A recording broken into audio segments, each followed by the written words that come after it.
And the actors have come from all over the world to be with you tonight. And we've got some of the nicest guys you'll ever meet. Most of you have met them over the last couple of nights. And we're also honored tonight to have George Klein of the Sector Ranger Battalion and Iggy Martin of the 101st Airborne joining us today.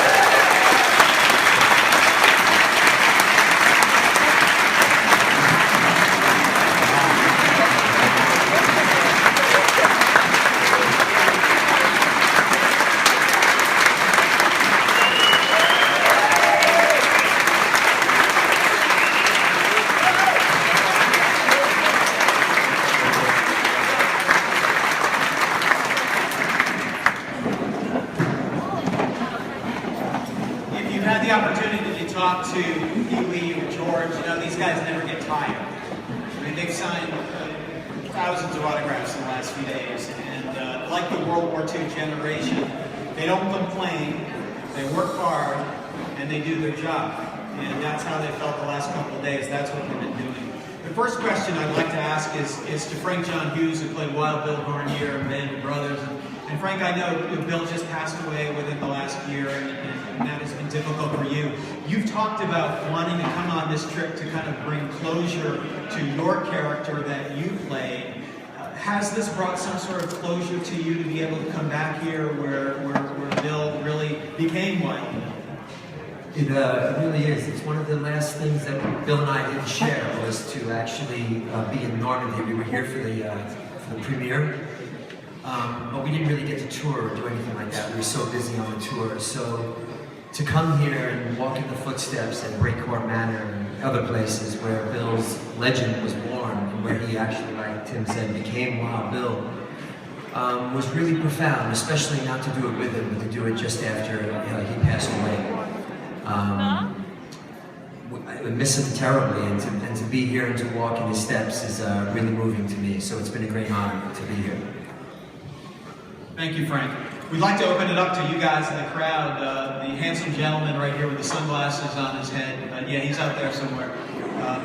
He's a Dallas police officer, so you don't want to mess with him. But if you have some questions, please raise your hand. We'll try to get to as many as we can in the next half hour or so.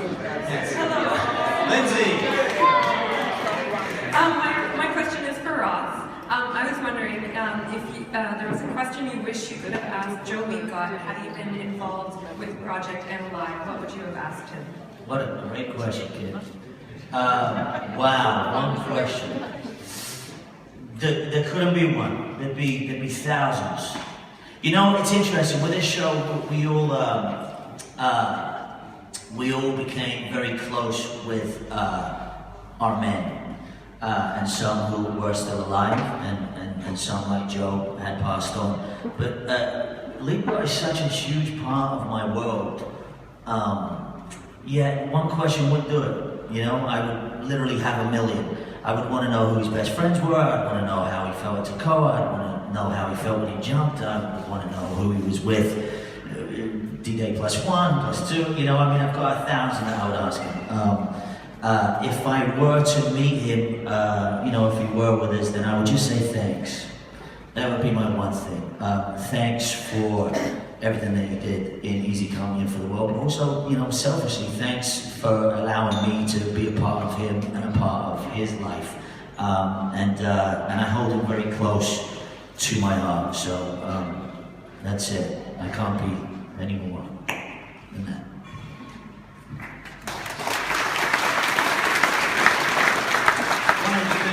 These guys talk about is that this was more than a role for them. This is something they had to get right. This wasn't a Hollywood part that they play in some random movie. I mean, they, in honor of the men that they were portraying, had to get this right and wanted to get it right and wanted to do justice to what these men went through. So I think that's important for all the guys. So let's ask anybody else have another question? If there's not, okay, right here, go ahead. Hi, my question is for Peter O'Meara. I just wanted to ask you what it was like to play a character that generally is seen as quite negative. Hi. Hello. Thank you for that. What's your name? Hi. So, yes, he's not a popular character. What was it like? It was difficult. Because everybody wants to be the person who believes that they're going to be heroic in a moment and they'll come over the hill with a machine gun. And, you know, everyone wants to believe that they'll do the right thing in the crucible of the moment. Everyone really believes that. And particularly as a boy, it was always my dream to play an American GI. American GI was one of the highest things you could ever aspire to be. So when I got the part, I had auditioned actually for Spears, which I think they were just reading people for Spears. And I thought, oh my God, this is incredible. And then they said, congratulations, you're Lieutenant Tyke. And I read it, and I was like, oh, wait, this guy just, oh no. and so, you know, that was kind of, so then arriving on the set, the guys had already been in boot camp, they'd trained for, they were about 3 months in when I arrived. And it was, I was, you know, an outsider coming into this very core group, which is pretty much what happened to Dyke himself. They were very close, and he was the new guy coming in, and he was textbook good. You know, on paper, he looked totally perfect for the role, for the command. But when you're in the crucible of war, things change. Once you get into the ground, it's different. And so that's what he experienced, and clearly he wasn't up to the job and he wasn't ready. And so I suppose I tried to, I had felt this was a sort of heavy burden to carry. But the guy who trained us is called Captain Dale Dye, and he has said to all of us actors, you know, you guys carry the stories of these men, and they'll never escape it. Now it's encapsulated on film. You carry their stories. And just for me, Peter, as an actor, I relish the experience in such a profound way. I'll know all these guys for the rest of my life. Very few jobs in any business give you that kind of feeling. And so I feel incredibly privileged to be part of it, regardless of who I played. So I like, me personally, I think beyond who I played. It's the vibe, it's the, you know, we feel so happy to be here. And thank you all for coming out and supporting. I think I've said enough. Hey, thanks so much. Thank you very much.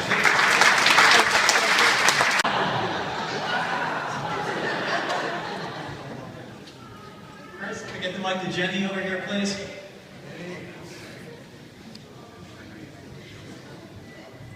All right.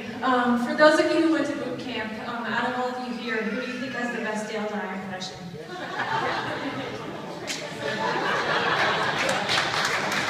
That's a really, really crappy default. Michael Covitz has the best Dale Dye. So in honor of Michael, I could say, easy company! All in. I'll kill you.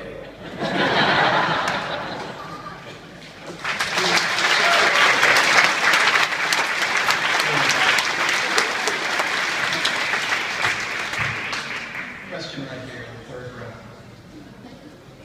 Yeah, is this right? Yeah.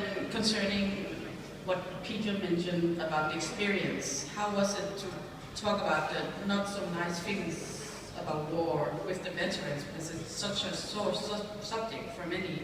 I mean, I know many takes years and never talk about their experience.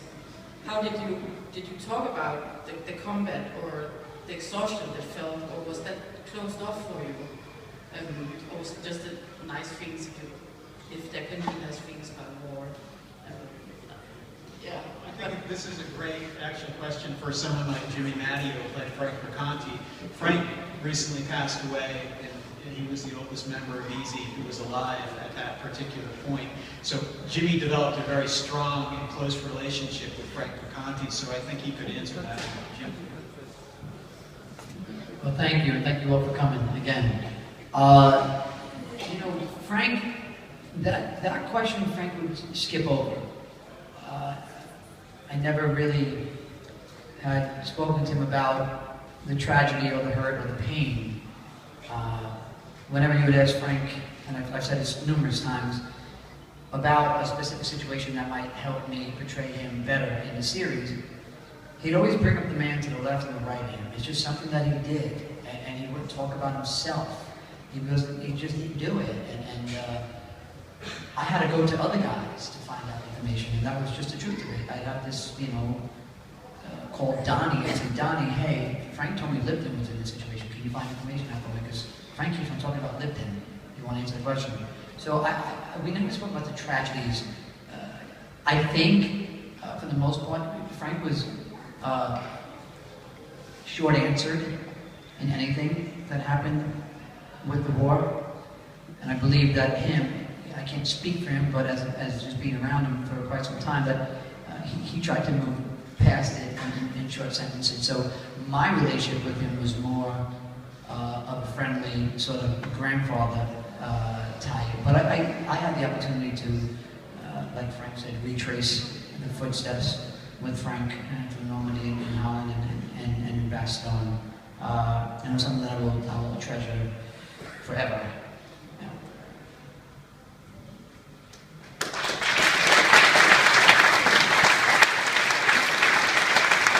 I'd like to ask some of the guys in the back row if they could pass the mic down and tell me what playing their role from Shifty to Skinny down to Popeye and Moose Heiliger and Antonio Garcia and Robin and Mark Huberman.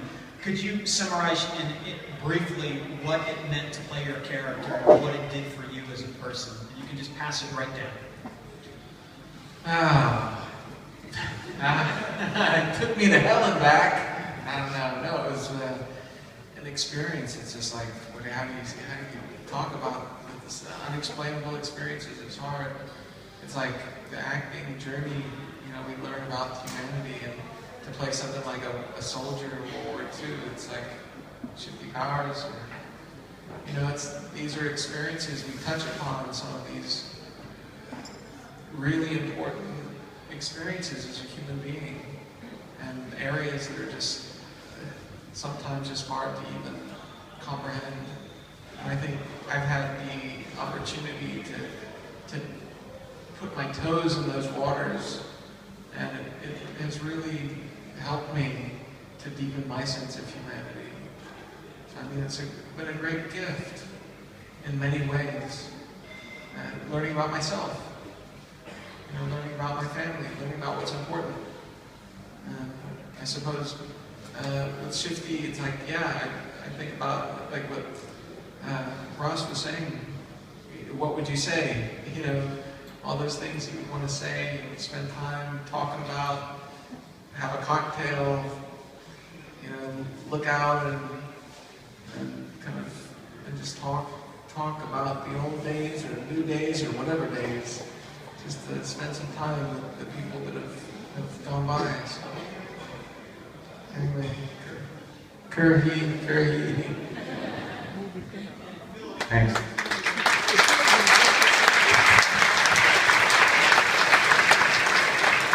At 18 years old, Bill Barantini, who played Skinny Sisk, was I believe the youngest cast member. So that must have been something that was incredible to be an 18-year-old and be part of this. Yeah. It was what? Shut up. They still pick on me now, you see. What? Oh, man.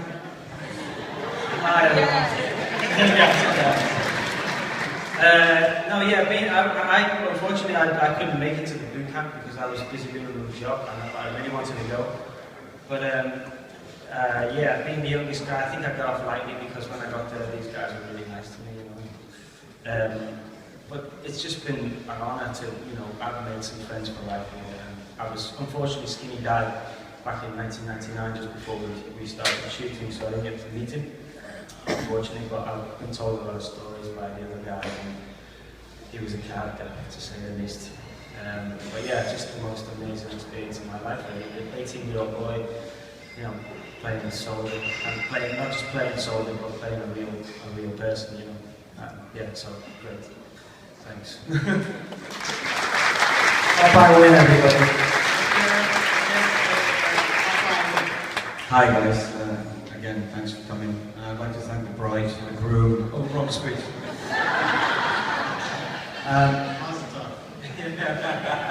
Yeah, just, I don't say too much, but for me, it's just a bit of a humbling experience.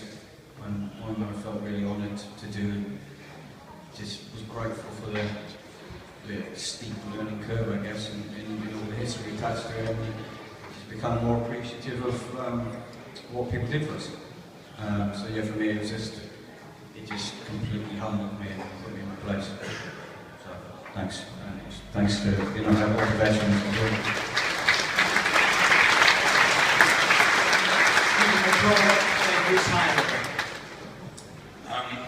It's a huge weight of responsibility playing any real character in a film and television programme. But with a show like Band of Brothers, it's 10 times bigger, especially when you come into the show halfway through. I know these guys are doing such a great job and you're just thinking, don't mess it up, don't mess it up, don't mess it up, that's your mantra. You have to kind of do a good job to be a part of this show. And I can't tell the story because my first day on it, I swore a lot, Farnsworth swore a lot, there's children in the crowd. I can't, honestly, it's 99% swear words. I can't tell that story. But if anybody wants to hear it, buy me a drink to see me in town. That's how it's good. Thanks for coming, everybody.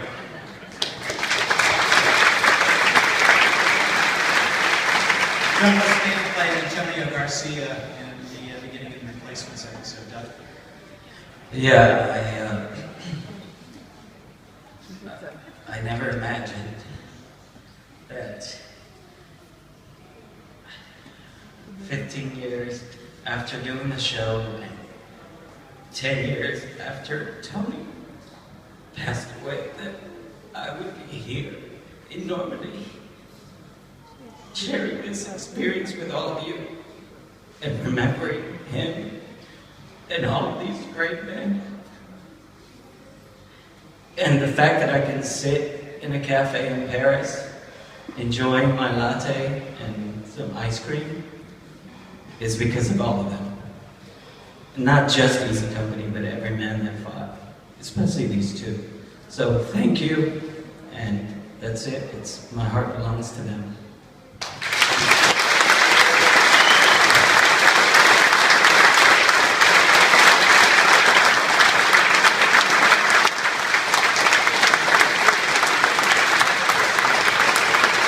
Robin Lang, Edward, Dave Heffron of South Philadelphia, and we all know, those of us who got to know Babe, are privileged enough to know Babe, know that Babe was a real character, and Babe also had a heart of gold, and so that is something I know you cherish, Robin. Absolutely, absolutely. I think I pick up on what Stephen said about the responsibility of playing someone who actually existed, a real person. And the weight of responsibility to do that justice is huge. And there's the double-edged thing where if you get it wrong, they're going to come and kick your ass. So there was that as well. But meeting Babe and Bill and other veterans was just an incredible thing. You learn about war in school, and if you have any degree of empathy, you can try and put yourself in their place and think about what it must have been like, But to get to spend time with these men and talk to them about it, and then experience that tiny iota of what it must have been like, sort of noise and adrenaline of it, gave it a whole new perspective for me, and made me think about my life and I guess humanity in a slightly different way. I was really lucky to know Babe. He hung around for quite a while, so I got to spend a good bit of time with him. And yeah, I think he was very straight down the line. He said what he thought. He had a heart of gold. He'd do anything for you, and I think he made me a better person. I really do. Thank you.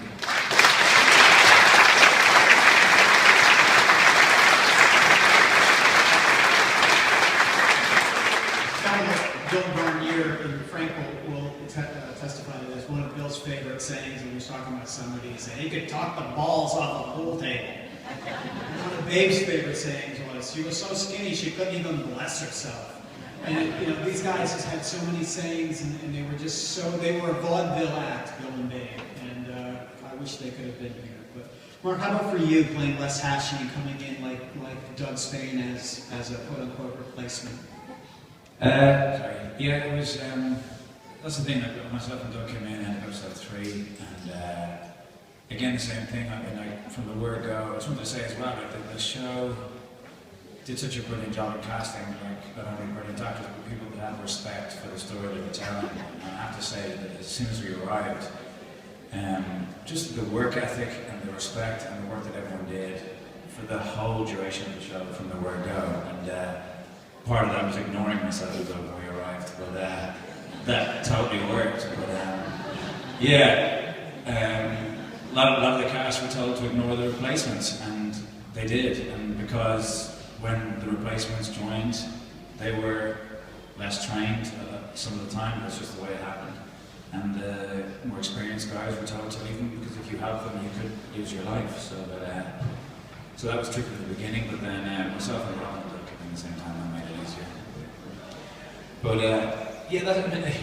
and I even felt that the task of an Irish person playing an American man and calling Les on the phone and talking to him, and he was like, "Where are you from?" "Oh, I'm Irish, sorry."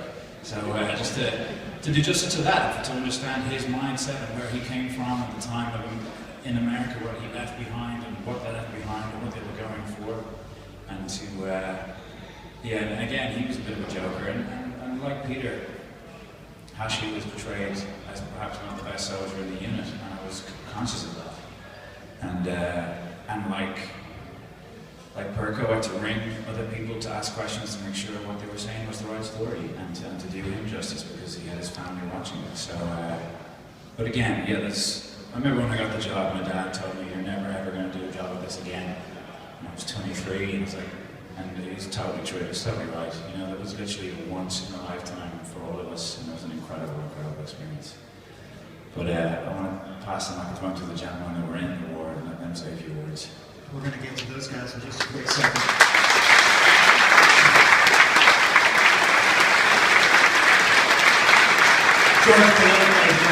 George, was it the same for you, that feeling that has lasted this long to this date, 14 years after the series officially debuted?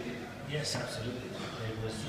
I'd like to echo what Jimmy said, because I had the opportunity to talk to James quite a lot before we started shooting the series, and you'd ask him, about the terrible stuff that would happen in war, and he would never answer. He would always tell you it wasn't that bad, and I think it's just unbelievable. So he'd start with Toccoa.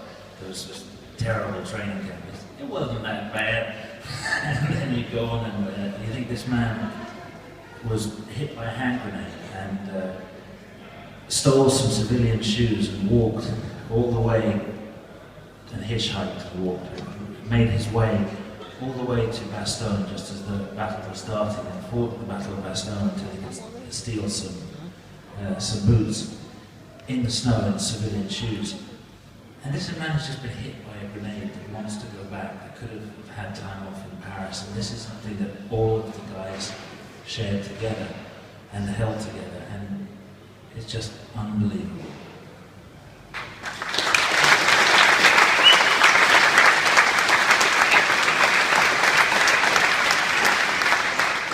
George climbed the cliffs of Pointe du Hoc on D-Day, and we were fortunate enough to go out in a boat with George yesterday and show him the perspective of where he was on June 6, 1944, his first view of the cliffs from the English Channel since 1944. And George, could you just talk a little bit about what that was like for you to be in that boat yesterday, looking at Pointe du Hoc from that perspective?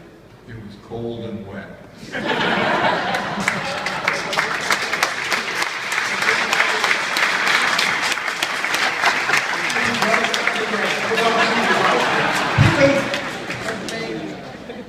took me a little bit of time to locate the area in which we landed and climbed. And if there was ever such a thing as a bittersweet remembrance, that was it. I had my own fears about seeing not only the place where we came up, but being on the top at Pontefract. I still have some very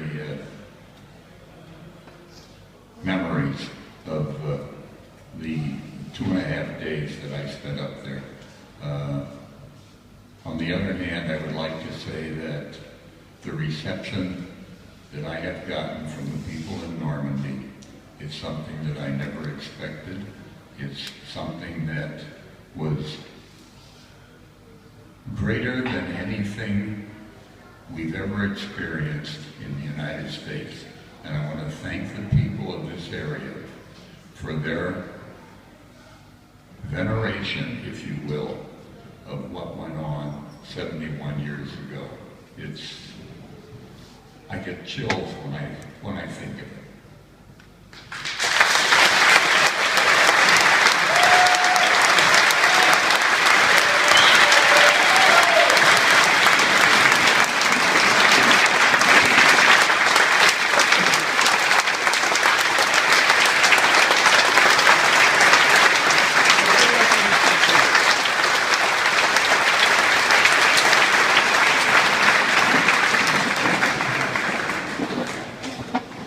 Pee-wee, what is it like for you to come back? You've been back to Normandy so many times now, and I know part of your mission in life is to let people know about what you went through so that the story is never forgotten. What has it been like for you to come back so many times in recent years and experience all this love and gratitude?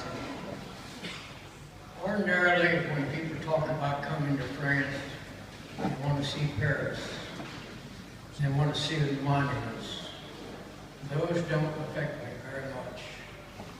What affects me is the people that we have met and the friends we have made.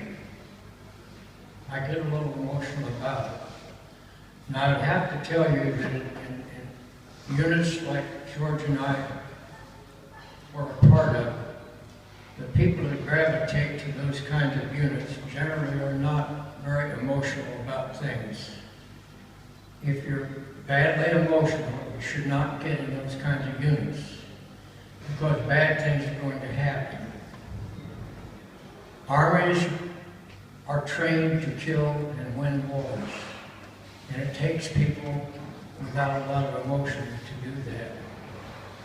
The people here have been absolutely marvelous to us every time we've come back. They vie with each other to have a place to stay. They provide the transportation, they provide the meals.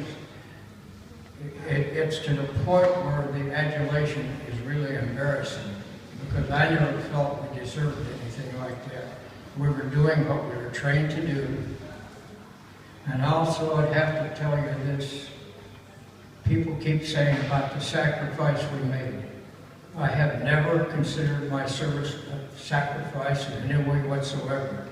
I've considered it an honor and a privilege to have been a part of history.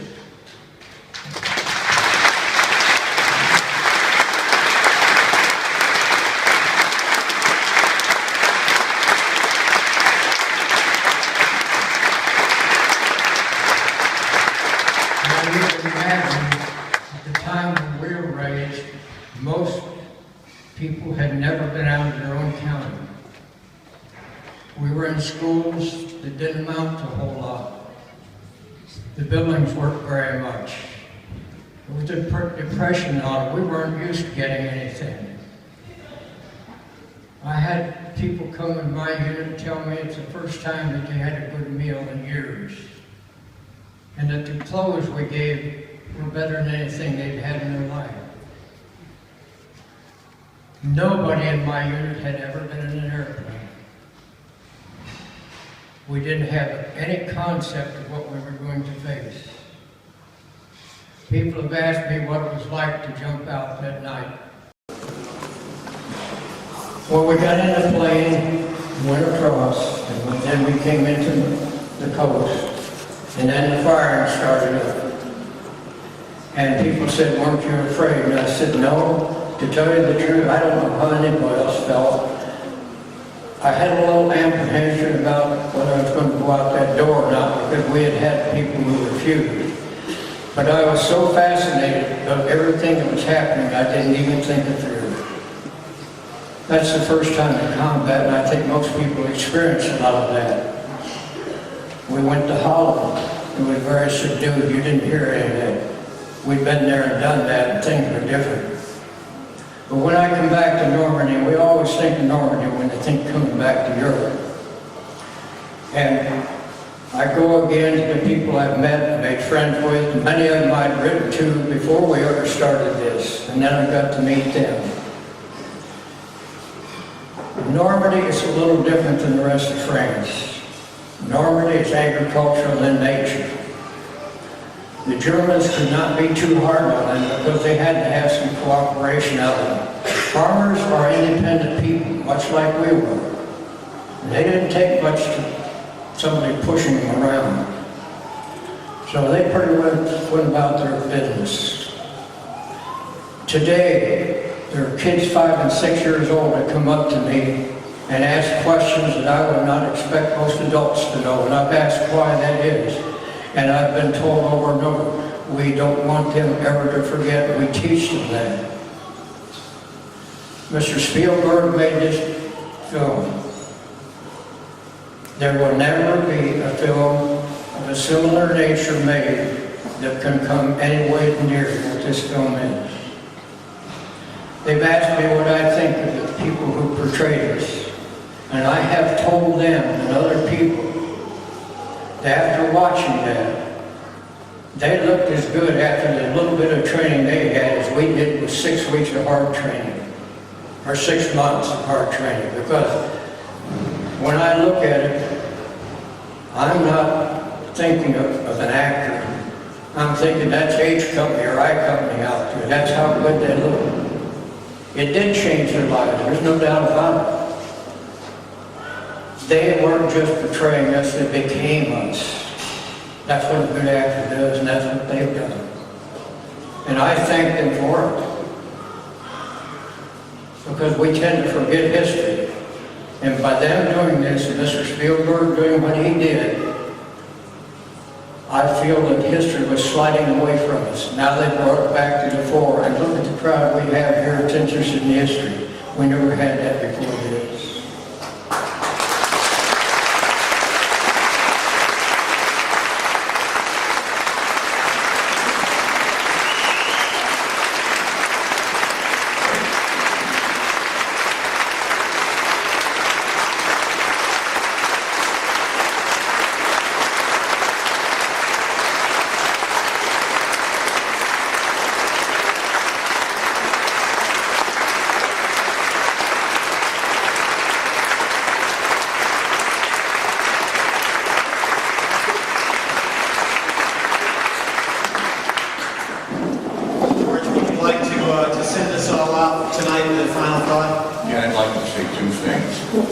Today, I was awarded a singular honor. I am now a Chevalier of the Legion of Merit.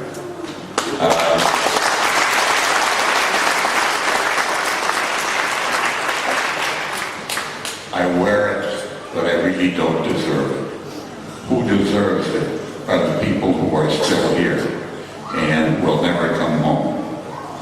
The second thing I want to say is I've been asked over the past several times that you, me, Pee Wee, are part of the greatest generation and we will never see them again. That is patently untrue. As I look around the room here, and as I look around the other places back here or in the States, and I see the young people of today, they are going to be the greatest generation of tomorrow. There is absolutely no question in my mind that should a situation arise that needs their help, they will step up and they will fill the void the same as we did, and it will always be that way, whether you're French, whether you're an ally, whether you're an American, whatever, you will always be ready to answer the call to duty. Thank you.